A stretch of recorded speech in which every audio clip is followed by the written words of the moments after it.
Anything else you want to say to your fans, man? Man, shout out to Dante's Boxing Nation. You know, follow me on Twitter, Facebook, and Instagram, Errol Spence Jr., my whole name, and just look out for me. Yes, sir. Let me dig into your brain. Folks falling like rain.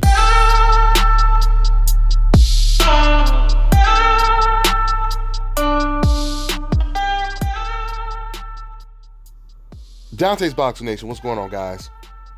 So there is no doubt that 3 days away from the fight, Errol Spence is definitely in man down mode. As you guys are going to hear in this clip I'm about to play for you right now, that was at the final press conference. I'm going to play this clip and then I'm going to give you my thoughts on what was said. Check it out, guys. Appreciate everybody coming out. I mean, everybody should tune in to watch this fight. Like he said, we're both undefeated. He's 39-0. I'm 24-0, 21 knockouts. He has 30 knockouts. He's a 4-division champion. I have the crown. He's coming to take that crown. This is a legendary fight. This is what fighters made of. I mean, it's been a lot of fights throughout history where the little guy comes up and fights the big guy, and it's a great fight. So just like when Marvin Hagler fought Duran. So, I mean, you can't never write out the little guy with people saying, oh, we're going to write out the little guy. Errol Spence is going to win this easy. This is not going to be an easy fight. This is going to be a hard fight. This is going to be a legendary fight. You got two top pound-for-pound fighters fighting, and everybody need to order this fight on pay-per-view. Or if you can come to the AT&T Stadium and watch your hometown kid take on a great champion like Mikey Garcia. He really thinks he's going to take this title and take it back to California. It's not happening.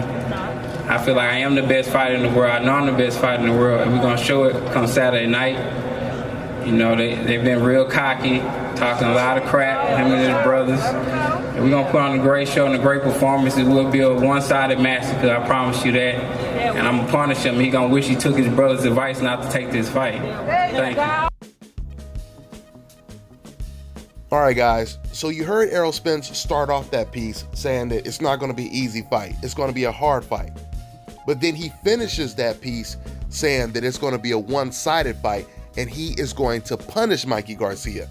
He said, I promise you that. So when Errol Spence said that this is not going to be an easy fight, I think he was telling the public, don't try to take credit away from me if I go out and destroy this guy, because Mikey Garcia is undefeated, he's a multi-champion, and he's pound for pound one of the best fighters in the world. Matter of fact, after he said it's not going to be an easy fight, he said make sure you buy your tickets, you come watch the fight, this is going to be a legendary fight. So clearly Errol Spence was selling the fight. But then we got to hear what he really felt about the fight towards the end of that piece. Let me just say this, guys.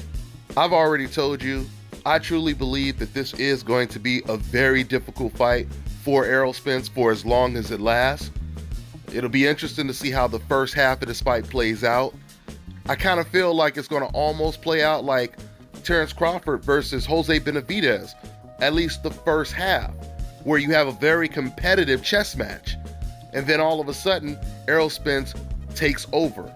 This is kind of how I see it playing out. I could be wrong, but this is how I see it playing out. But I'm going to say this right now. I've already told you, of course, if Mikey Garcia were to win this fight, it would be a bigger win for Mikey than it would be for Errol. But at the same time, if Errol goes in there and knocks out or just decisively beats Mikey Garcia in a one-sided affair, that's going to be a big deal, and it will definitely catapult Errol Spence's status when it comes to being pound for pound. So when you hear some of these Mikey Garcia fans say it means nothing if Errol Spence wins, that's not true. Because these are the same fans that wanted to see Floyd Mayweather come out of retirement at age 42 and fight Canelo Alvarez at middleweight. These are the same fans that wanted to see Floyd Mayweather fight Gennady Golovkin a couple years ago at middleweight or at a catchweight. You know why they wanted to see it? Because they didn't care if Floyd Mayweather was at a disadvantage. They just wanted to see him lose. They wouldn't care if Floyd Mayweather was 56 years old, walking with a cane. All they care about is the win, seeing that blemish on Floyd Mayweather's record, and seeing his face expression losing for the first time. That's all they care about. But in this case right here, Mikey Garcia is not 42 years old. He's not coming off of a long-ass 2-3 year layoff. Mikey Garcia is considered pound for pound one of the best fighters in the world. And like I said, if Mikey Garcia pulls off this upset, the win will be bigger for Mikey Garcia than it will be for Errol Spence. But if Errol Spence knocks out or just beats Mikey Garcia one-sided, then there's no doubt about it, you would have to give Errol Spence a whole lot of credit for being the first person to put a blemish on Mikey Garcia's record, or becoming the first person to knock him out. So no matter who wins this fight, history will definitely be made, because it's going to be one of these fighters' first loss. Both Errol Spence and Mikey Garcia, they're well known by the die-hard boxing fans. But a win like this, especially on this big stage fighting on Fox pay-per-view, it catapults them into star status. So let's see what happens this Saturday. I'm looking forward to it. That's all I got for now, guys. I'm on to the next one.